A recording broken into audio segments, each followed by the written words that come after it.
I am starting off with 2 envelopes out of the collector dies, and I also emboss them with the embossing folder numbered.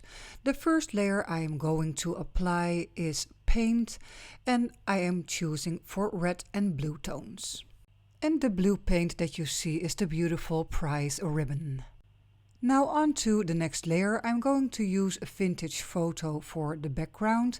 I would like the background to be a little bit more dirty and worn, so you do not have to apply the ink very exact or precise.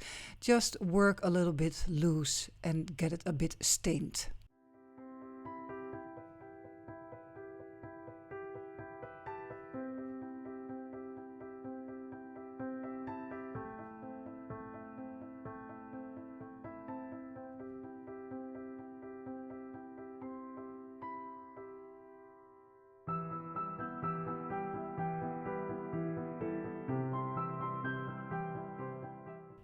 And before going on to a next layer, make sure that you dry your layers in between. Next is the Oxide Spray Walnut Stain. I really enjoy using this color because when you splatter it on, it not only turns brown, but there is a beautiful blue that is coming through. Just be a little bit messy, spray a little bit of water, dab some excess ink off, and of course do not forget to dry your layer. And then this is what it looks like up close. Isn't it pretty? But I want it a little bit more messier, so I'm going back in with another spray, the vintage photo spray, and just splatter around a bit.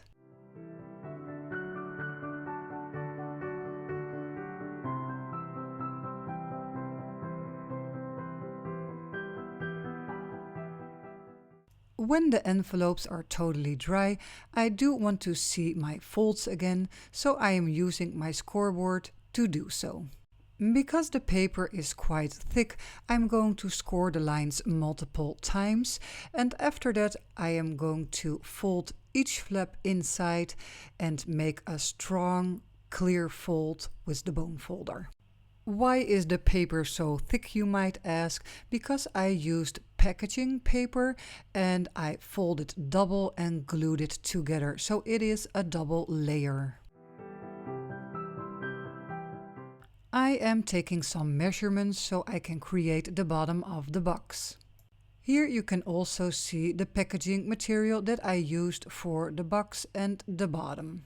For the bottom I am cutting a strip of this paper and I'm going to make 2 folds with 2 upstanding flaps that I can glue inside of the box. The flaps are again created with the Scorpel.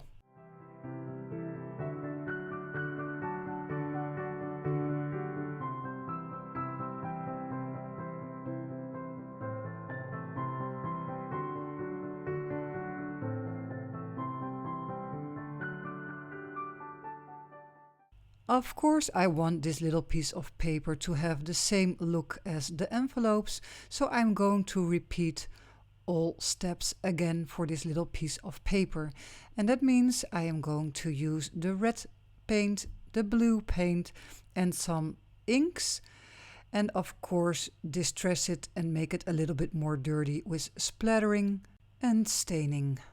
What you can also see is that I'm going back into the envelopes again with the paint, because the first layer of paint got covered with the sprays and the oxides, and I want the blue and the red to be a little bit more of a popping color.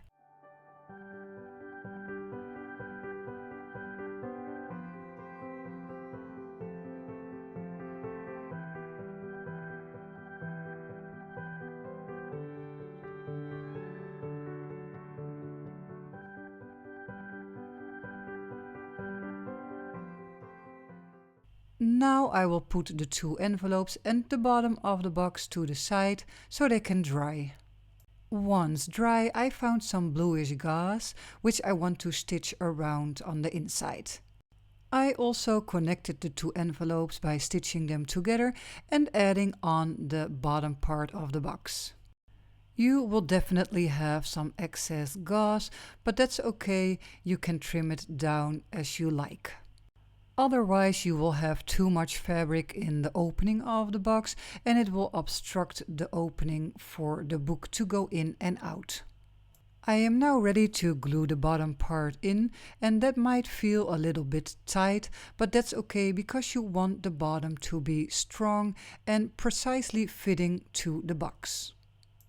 For the closure I am using a selvaged tag that I cut down straight in the middle and also cut the corners. Do not forget to punch a hole. Roughen up your edges for a little bit of a rough and old look. And of course I am also using some brown ink to rub on the sides of these little tags. Once I stitched around the edges, it is time to glue those pieces down, and I really want to keep them firmly in place with these clips.